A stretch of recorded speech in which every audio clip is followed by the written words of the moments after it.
Hello, നിങ്ങൾക്ക് ബിരിയാണി ഇഷ്ടമാണോ? എങ്കിൽ ഈ മസാല ഉപയോഗിച്ച് നിങ്ങളൊന്നും ബിരിയാണി ഉണ്ടാക്കി നോക്കണം. സൂപ്പർ ടേസ്റ്റാണ്. അപ്പോൾ ഇതിൻ്റെ റെസിപ്പി എങ്ങനെയാണെന്നുള്ളത് നമുക്ക് നോക്കാം. ചിക്കനിലേക്ക് മുളക് പൊടി, മഞ്ഞൾപ്പൊടി, ഉപ്പ്, മല്ലിയില, പുതിനയില, കുറച്ച് ഇഞ്ചി വെളുത്തുള്ളി പേസ്റ്റ് ഉപയോഗിച്ച് നന്നായി മിക്സ് ചെയ്ത് നമ്മളിത് ഗ്യാസിലേക്ക് വെക്കുന്നുണ്ട്. നമ്മൾ വെള്ളം ഒഴിക്കാതെയാണ് ഗ്യാസിൽ വെക്കുന്നത് കേട്ടോ. എന്നിട്ട് നമ്മളിത് അടച്ച് വെച്ചൊന്ന് വേവിച്ചു. ഈ നേരം കൊണ്ട് നമ്മൾ വെറുതെ ഇരിക്കരുത്. വേഗം നമുക്ക് സബോള, തക്കാളി, അതേപോലെ തന്നെ പച്ചമുളക് നമ്മൾ നന്നായിട്ടൊന്ന് കഴുകി നമ്മളിത് അരിഞ്ഞെടുക്കുന്നുണ്ട്. അപ്പോൾ ഏകദേശം നമ്മുടെ ചിക്കൻ അതാ വെന്ത് വന്നിട്ടുണ്ട്. ഓവറായിട്ട് വേവണ്ട.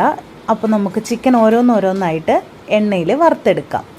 അപ്പോൾ ഇതാ നമ്മളൊരു കുക്കർ വെച്ച് ഈ വറുത്ത എണ്ണ തന്നെയാണ് ഞാൻ ഉപയോഗിക്കുന്നത്. ആ എണ്ണ ഒഴിച്ച് നമ്മളിത് ആവശ്യത്തിനുള്ള സബോള, നൈസായി എരിഞ്ഞ സബോള വേണം ഇട്ട് കൊടുക്കാൻ. ഉപ്പ് ഇട്ട് നന്നായി മിക്സ് ചെയ്യാം. ചതച്ച മുളക്, അതേപോലെ തക്കാളി, നല്ല പഴുത്ത തക്കാളി നോക്കി 4 എണ്ണമാണ് എടുത്തിരിക്കുന്നത്. ആ 4 തക്കാളി ഇട്ട് മിക്സ് ചെയ്തതിന് ശേഷം നമുക്ക് നമ്മുടെ മല്ലിയില, പുതിനയില ഇട്ട് നന്നായിട്ട് ഇളക്കാം. 1 ഗ്ലാസ് വെള്ളം ഒഴിച്ചിട്ടാണ് ഞാനിത് വിസിലടിക്കുന്നത് കേട്ടോ.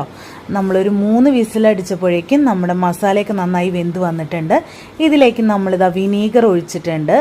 അതേപോലെ തന്നെ ഒരു 3 സ്പൂൺ തൈര് ഒഴിച്ചിട്ടുണ്ട്. നമ്മളിതാ മഞ്ഞൾപ്പൊടി, മുളക് പൊടി, ഗരം മസാല ഉപയോഗിച്ച് നന്നായിട്ട് മിക്സ് ചെയ്ത് വന്ന് നമ്മളിതാ നമ്മുടെ ചിക്കൻ ഇട്ട് കഴിഞ്ഞാൽ നമ്മുടെ മസാല സൂപ്പർ ടേസ്റ്റാണ്. ഒന്നുണ്ടാക്കി നോക്കി അഭിപ്രായം പറയൂ.